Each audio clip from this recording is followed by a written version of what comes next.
Hey everybody, welcome to the WPC Plus. I'm Pierre, he is Nick, and we're here to talk fantasy baseball, of course, as always.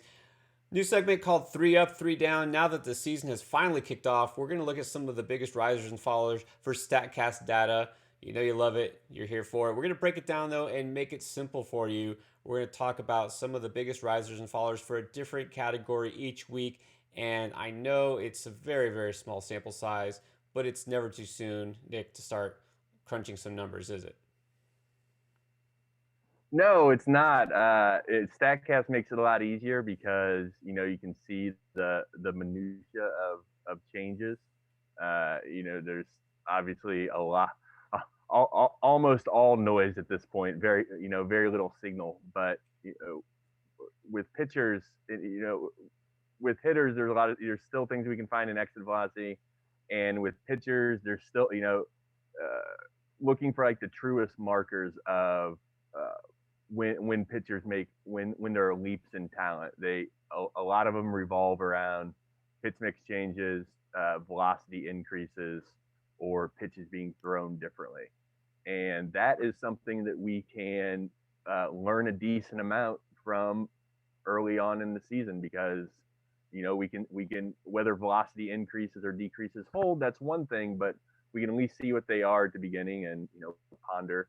But also pitch mix changes, like we that's it'll depend on who they're facing, of course, and these very small amount of starts that we have, they'll attack hitters differently, but we kind of get to see the continuation of possible changes that we saw in spring training and whether they're now carrying over to the regular season. Yeah, and it's easy to look and say, oh, look, half of these guys haven't even thrown more than one start, right? What can you take away? It could have just been a good day, bad day, the weather, all this. But still, what we look at are those minor changes and things that we know are or can be predictive, right, of success in the future. So we don't want to dig in too much into the ratios and even the hard hit numbers and all that based on what we have. But an indicator a lot of times for starting pitchers is the velocity, right? We talk about that all the time. If there's an uptick, a downtick, especially in their fastball, that could mean something. A lot of times, then you see sometimes pitchers just become more hittable because they've lost a little bit of life on that four seamer, and then vice versa. If somebody's looking a little stronger, that can lead to good things. So let's get into it and talk about some risers. We'll start with the positive. All right, so one of the guys who is on our board right now, rising, and that is a surprise name. I didn't think we would be talking about Steven Matz in 2021. I'll admit I just wrote him off, and going to Toronto didn't seem to be a good thing either because, well, just it's not a better environment in the AL East, especially up north or in Buffalo or wherever they're playing these days. Um, but he's looking really good. His fastball has more life on it. This is a guy. Let me just remind you. Last year had an xERA over 7. All right, so it was easy to just forget he existed. But I mean, are you encouraged enough by what you saw in that first start that you think that maybe there's more to come? I mean, yeah, you have to be at this point because kind of he's Matt's is someone that uh, gained a lot of late steam in the fantasy circles late because he was healthy, which is not always a given with Steven Matz. And it looked like he was going to have a rotation spot in Toronto. And there were early indications that it looked like the velocity was up a little bit too. And so when the things that you're kind of getting excited for all happen in the first start, and he has a great start against Texas. A lot of 9 strikeouts in 6 1/3 innings. Looked really sharp, like you said. The fastball, the velocity increase, but it has a little more wiggle to it, some more life to it, and but Matt's calling card is a really nasty changeup. So for changeup heavy guys, that can the even a little velocity boost can help them that much more just because a lot of success on that changeup is going to depend on how their fastball is playing. So yeah, right now Matt's, as long as he's healthy, which is that could end any day. So ride him while you can, but the talent seems to be real, and well, the talent bump at least seems to be legit. Yeah, and I'll admit there's one league where I'm already in need of pitching help, and I did add him, but I'm a little hesitant. I'm kind of scared to start him coming up. If I'm right, isn't he facing the Angels next? So I'm probably gonna wait and see just a little bit. But you brought up a good point. Now these guys we talk about, it's not necessarily because the fastball is even their most effective pitch.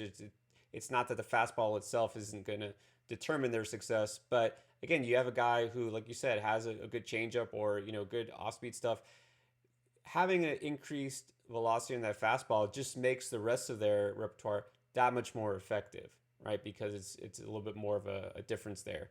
And mentioning pitch mix, our guy Eric Samulski doing great work all off season and now during the season, Yeah, right here excellent. on this very channel, YouTube, for RotoBaller.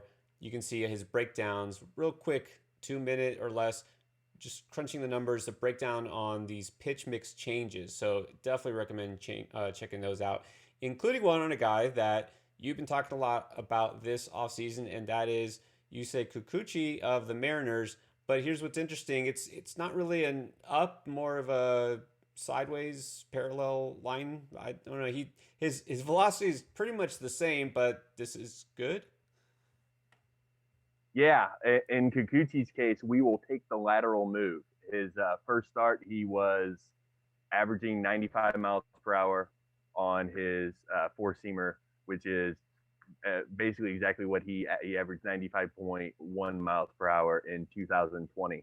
But the reason that is so important is because that was, Kikuchi came over from Japan in 2019, and he was in Japan. He was, relied on a really, really good slider and, sitting 95, 96, could touch 97. And he came over to the States that first season and, averaging 92.5, only, I don't remember. One of the first articles I wrote was about Kikuchi for Pitcher List, so I don't remember the exact numbers, but I think he only hit 95 5 times or something like that in 2019. And now these past 2020 and the first start of 2021, that's what he is averaging. And so obviously adding, almost 3 miles per hour to your fastball is almost always going to be a good thing. But it makes his other stuff play better. The other thing about Kikuchi, besides just going back to the helps other pitches play up better, is he introduced a cutter last year. Threw it 40% of the time last year. Threw it 40% in his game one start against the Giants. Pairs really, really well against right-handers and left-handers, particularly the right-handers, with the fastball and the slider. And that's the other final thing is that the slider is the cutter is thrown different. It come in a couple miles slower than it did in 2020, and also has a spin increase. And the movement went from 1.1 inches of horizontal break in 2020 to 3.3 inches of horizontal break in 2021. Once again, only one game, but it's Kikuchi is a known tinkerer. He before he came over, he was fan of Trevor Bauer from afar and was really into early pitch analytics, data-driven pitch design before he even came over to the United States. So he's been tinkering, and he messed with the cutter again from what he threw it last year that he had a lot of success with, and now is getting a lot better movement on it this year with more spin. Same thing with the slider. It's once again decreased in speed. It averaged 86 miles per hour in his first year in 2019, averaged 83 miles per hour last year. This first start of 2021, averaging 80 miles per hour, almost a 300 RPM increase on the spin, and the movement is significantly higher. It's gone from a kind of a faster, tighter slider to a 9 more inches of more vertical break than he was getting in 2020. that it's being thrown slower, but it's getting a lot more bite on it. And I think that's going to make the slider a even more effective strikeout pitch. But that's what the thing with Kikuchi is, we were kind of expecting some strikeouts from him, and then he came over in 2019 with no heat on his heater, 16%, 16.4% K rate. That jumped up to over 24% last year, and now he's coming back again this year with the same velocity increase, but has seemingly adjusted his off-speed pitches even more, and the slider looks like to be a real like pitch he can go to get a lot more whiffs. So yeah, the velocity may be the same last year, but I'm even more encouraged by Kikuchi, even though his upcoming schedule is kind of brutal. Yeah, and still a guy like you say, even these pitchers who've shown gains. Like I mentioned, like with Mats, you still might want to pick your spots, not go all in on these guys too early in the season. That's more of a general strategy we talk about is, you want to start every single starting pitcher that you have right away. It's like shiny new toy. You want to try them out and put them in there, and it doesn't always pay off. So kind of test the waters here, but I know you're big on the adjustments he's made. And then finally, our last riser guy that I know you're all over. If anybody watched our must-have video for pitchers, which I know a lot of you did, this is one of your guys. I really wish I would have gotten more of in drafts, but I wasn't able to pull the trigger quite early enough. So far, he's making me regret that also. That's Drew Smiley of the Braves. Did show encouraging signs last year. Of course, the thing with him, it's never been stuff. It's just been, can he physically stay on the field? And so far, so good after one start. And he looked pretty good in that one start also, striking out 8, walking only 1. And the velocity, it's up again. Yeah, it's smile time again, baby. Like I can't talk enough about him. Obviously in the off season, and once again, kind of like in the same boat as Matt's. I don't know how long we are going to get good Drew Smiley, but I think for as long as he is healthy, we're going to get good Drew Smiley. He's on. Uh, home run problem might pop up here and again. It did in game one. He gave up a solo shot. Uh, but the strikeout bump that we've seen since his velocity increased last year, and it made that curveball of his just a really deadly weapon. I don't think that's going anywhere, and he's on a good Braves team that is going to put him in, with what should shape up to be a pretty good, decent bullpen. Uh, so, we're going to have a decent amount of wins on the table too. So the ratios might get you sometimes in some of his starts, but all in all, until he hurts himself, I'm going to keep riding Smiley. As well, you should. And that's a team, the Mariners, we talked about with Kikuchi, they talked about going maybe a 6-man rotation, stretching things out with guys. The Braves they need Smiley. Right? They're definitely not deep in terms of their rotation, so they will ride him as long as his arm stays attached. So I think you should too. Now that's 3 up. Let's go to 3 down. And anybody who drafted Luis Castillo as their SP1 clearly knows that something's down, and right now it's you in the standings. But maybe there's a reason. That's his velocities for some reason, and maybe you can help me out here. Why? Because he's known to have some heat. 97.4 on the fastball last year, down so far to 95.4. That's a pretty big drop, especially for a guy who should be in his prime. Hasn't showed any signs of injury or anything. So what do you think's going on? Just, bad day, bad weather? What is it? Don't know, but don't like it. This is one of those things where once again, one bad start. He came back in his next start against obviously the lowly Pirates, and shut him out for 7 innings yesterday with 5 strikeouts. But got rocked by my St. Louis Cardinals for 8 runs in 3 innings. Velocity way down. That's a lot of flags you don't like to see early in the season. So I don't like. There hasn't been any news about an injury. Like you said, he came back yesterday, and was fine. So hopefully this is just a warming up in April. Doesn't quite have the heat going that he normally does, but it's a large enough decrease that you have to be like, okay, like, 2 miles per hour needs to be paid attention to over the course of two starts when we're talking about someone as elite as Castillo, because usually big velocity decreases like that come followed by either an injury or just a bad year. And I don't think it's nearly time to get worried about Castillo, but like I'm paying attention to the velocity readings of his next start in April just to kind of see uh, what's going on, because right now it's all we have is the velocity decrease and one bad start against the Cardinals and one good start against the Pirates. And that's the thing. Which one do you weigh more? The start, well, it was, opening day and he wasn't fully, stretched out for the season, just a bad day on the hill. Or it's like, well, it was just the Pirates. Maybe that game shouldn't even count. Maybe we should be worried, but yeah, you can't worry yet. You can't bench him or anything like that. But it is something, like you said, that bears monitoring. There are some guys here that we're not going to even talk about, not just because it wouldn't fit our three up, three down little tagline there, but also like Walker Bueller. He's got a little bit of a drop after his first start.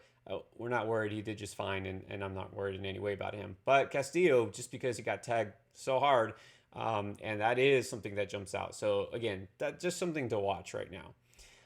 And then let's go on to a guy that, wow, just kind of crushed my soul a little bit because I have him in way too many places.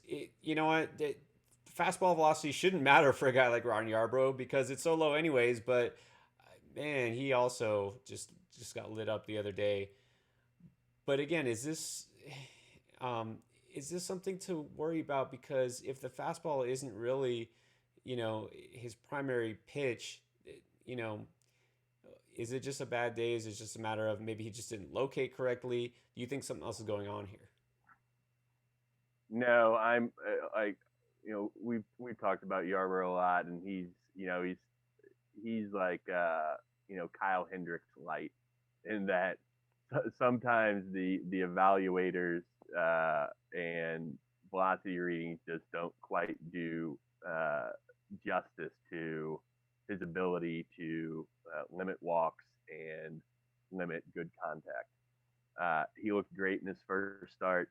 His start last night did not look great, but also, just looking at game circumstances, kind of got hung out to dry just by the circumstances that if the Rays bullpen had not been so taxed as it was yesterday, he would have gotten the hook earlier than he would have before. He gave up nine runs, six earned in 5 innings. Like it was clear that he didn't have his stuff uh, pretty early on, and if the Rays had a rested bullpen behind him, he probably gets a quick hook. But instead, this kind of looked like one of those. Hey, Ryan, you need to take one for the team and go as long as you can, even if it involves giving up 9 runs. So the velocity dip is not great. It's what 85 85.7 his sinkers averaged over the first 2 games. But he throws a sinker about, he's thrown a sinker 23% last year, 18% this year. That's not his bread and butter. It's the cutter.